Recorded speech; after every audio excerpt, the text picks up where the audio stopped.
This is my Poulan Counter-Vibe 3400 chainsaw. This saw has been in the family of tools around here since 1979 when it was brand new. The saw was given to me some years ago, hasn't run in a long time, and recently I drug it out of storage and done a revival video on it. This saw is running pretty good. It cuts fairly well. However, I found this 16-inch bar in a little better shape, so I'm going to drop from the 18-inch bar to the 16 and take a ride to Joe's tractor sales and see if I can get a P7260 chain for this bar.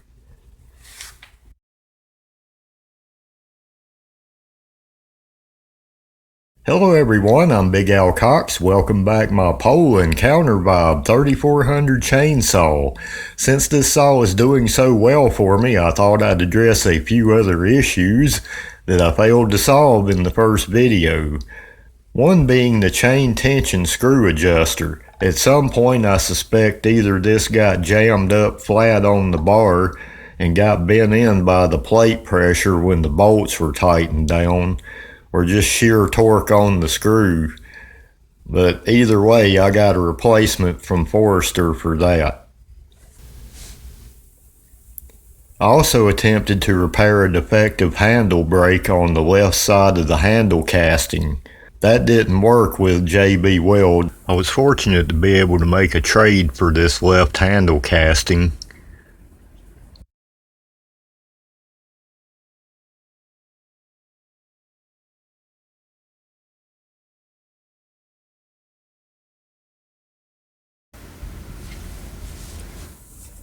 I tried to take a pair of needle nose pliers and a screwdriver and bend that screw back at least a little bit, but it's difficult to do anything with it being in there and not damaging the cover.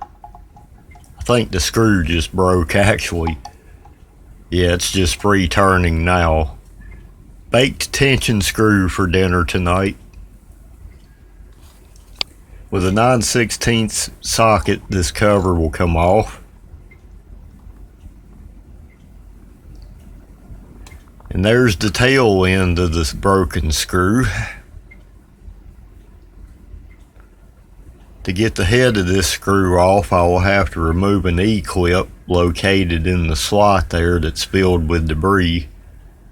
Small screwdriver, just pry it up from the screw collar. Be careful, cause these can go flying off in the outer space to never be seen again.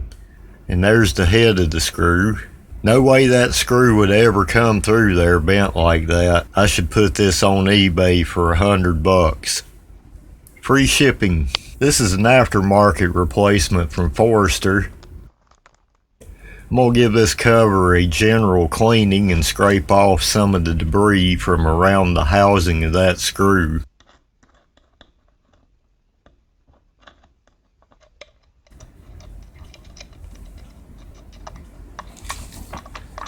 I'm going to get this adjuster off the screw and prepare it here. Then this screw will just slide through the front hole. Then I will get the adjuster threaded into the screw.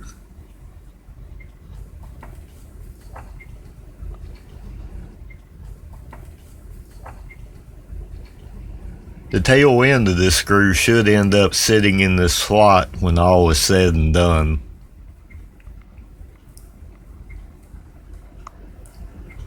This E-clip will go around the collar of this screw. Okay, with a small screwdriver I have installed my clip. With this E-clip installed, the screw is functional and it keeps the screw from ever falling out also. Okay, I got my clip in place there, as you can see. The tensioner on that screw will ride in this slot right here on the bar. I found this a little bit better looking 16-inch bar that I'm going to put on this saw. I was wanting to drop down from an 18 to a 16 because that's what I'm used to using. I don't cut down any big trees or nothing like that.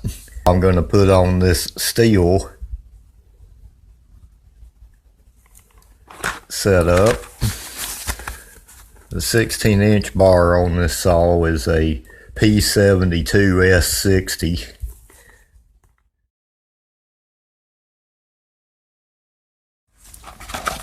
Get our new chain out of the box here. STIHL supposedly makes the best chainsaw blades there are. I'm going to put on some gloves so I don't cut myself. Chain's going to go on like that.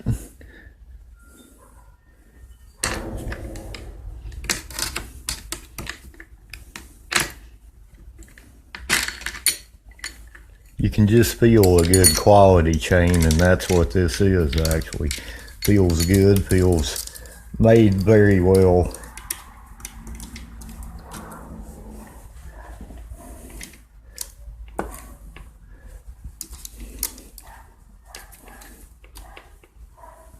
Okay, I'm going to kind of pull that reasonably tight there. I'm going to replace my front plate here.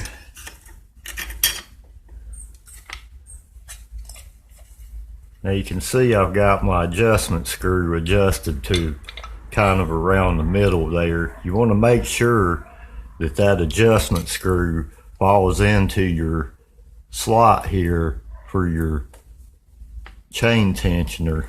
Otherwise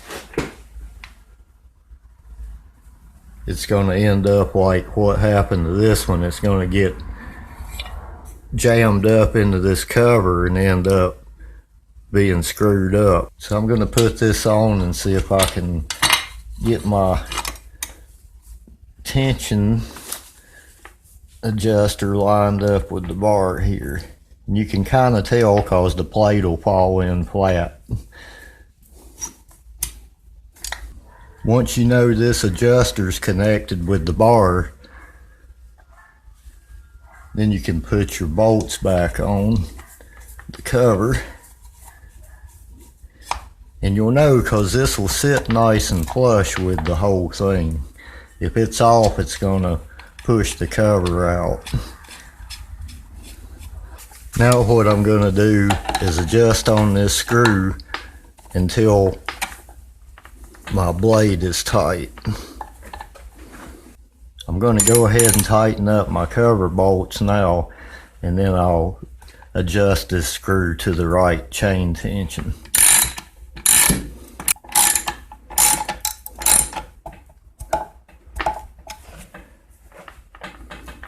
You don't want your chain to be able to raise out of the guide bar. And that's our new tension screw. On my refurbished video I made about this saw, I attempted to repair a crack in this handle here on the left side of the saw. Well, unfortunately that didn't really work. As you see, I can put some pressure on it. It's already separated. I think it's cool to trade something I don't need for something I do. Okay, there's probably not going to be too much disassembly to this, I hope, because I'm just replacing the left side of this handle here. I decided to break out my wooden utensils for this.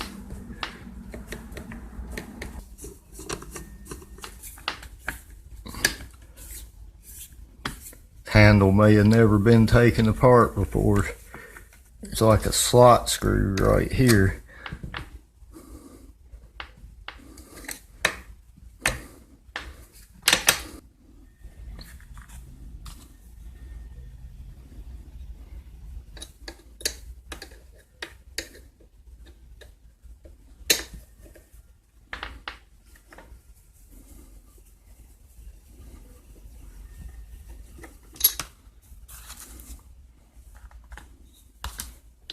As you can see, that handle didn't stay together. And yes, down in this hole right here is a Phillips head screw.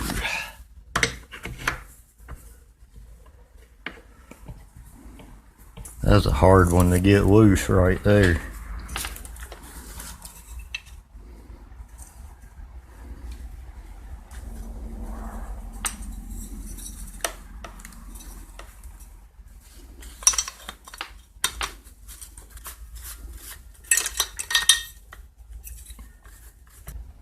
Parts falling everywhere. Okay, I finally got everything apart here, I think. I hope I can get everything back together. I didn't exactly see how all that was put together there. But you can see where my handle broke off there, where this piece separated. Can still smell that JB weld, nothing like it. Well, I'm going to try to clean up all this mess in here before I install my new handle. Okay, this is to show you how all this goes back together. I ain't put the other side of the handle on yet, but when I do, this is how all the guts are going to look on the inside. You see I got the throttle lock up here. The main throttle connection is right here, and then this spring sits back here just like that and clips into this.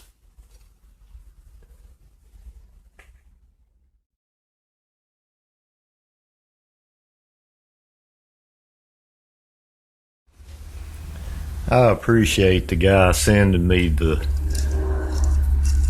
actual connection rod there with this. But honestly, I don't want to take all these grommets apart and all that. On the front of this rubber piece here is this cap that's going to go on there.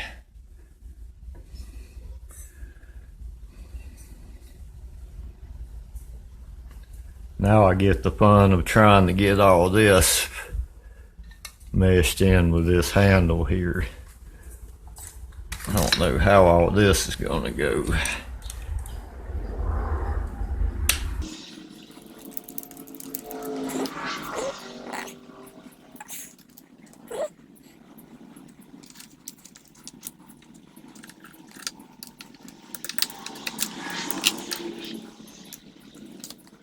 This is just something you're going to have to mess with, it looks like, to get back together here, so let me mess with it.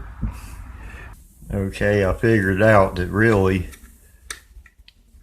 you need to get that spring in place there, and then this throttle lock, and then you can kind of line up this trigger with the screw. Okay, let me get this screw in here at the top first. I don't think I'm going to torque those down tight until I know everything's good. I'm going to try to show you this. Right here, I'm going to line up my hole in this throttle control here with the hole in this. As you can see right there. You'll need to make sure you keep up with where your screws go in this handle. Just make sure you got operation of your throttle there. The throttle's working.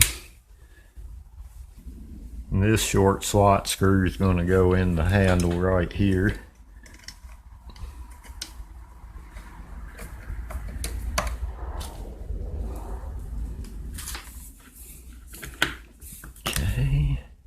That's that screw. And then we got a screw here that goes in this hole right here.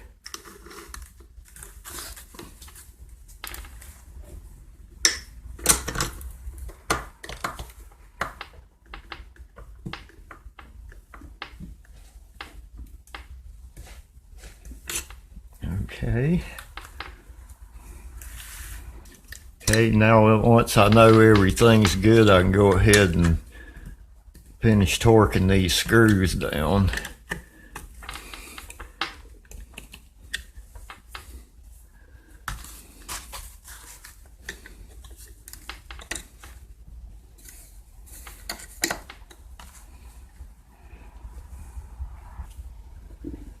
Okay, now I'm ready to install my handle screw, which is a short slot screw.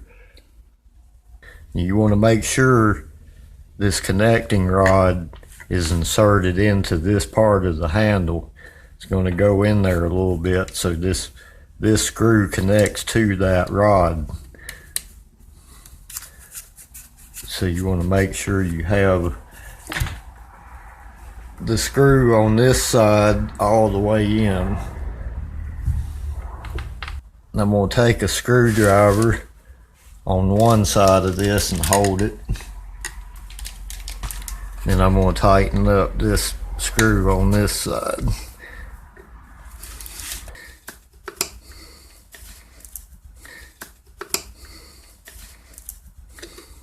Get Big Daddy here so I can make sure I got a good tighten on it.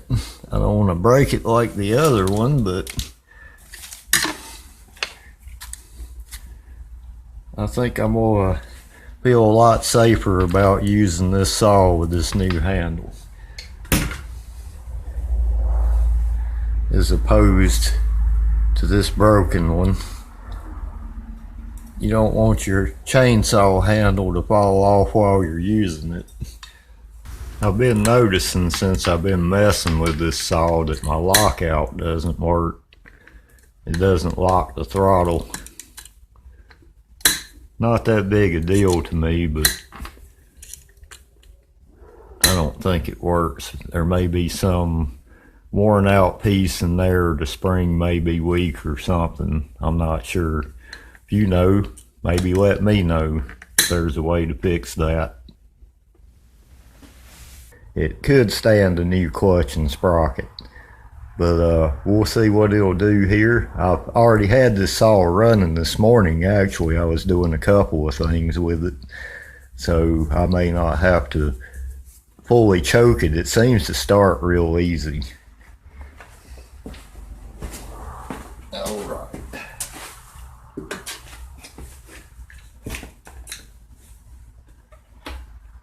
I'm going to try it with the choke in. We're about halfway out.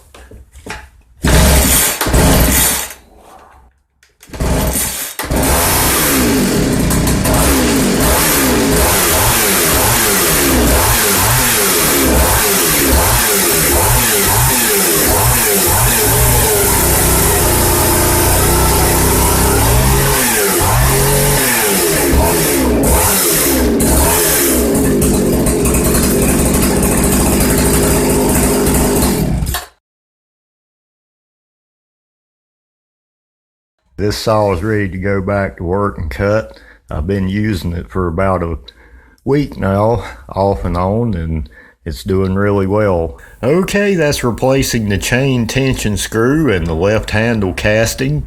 New steel chain. So what else does this saw need?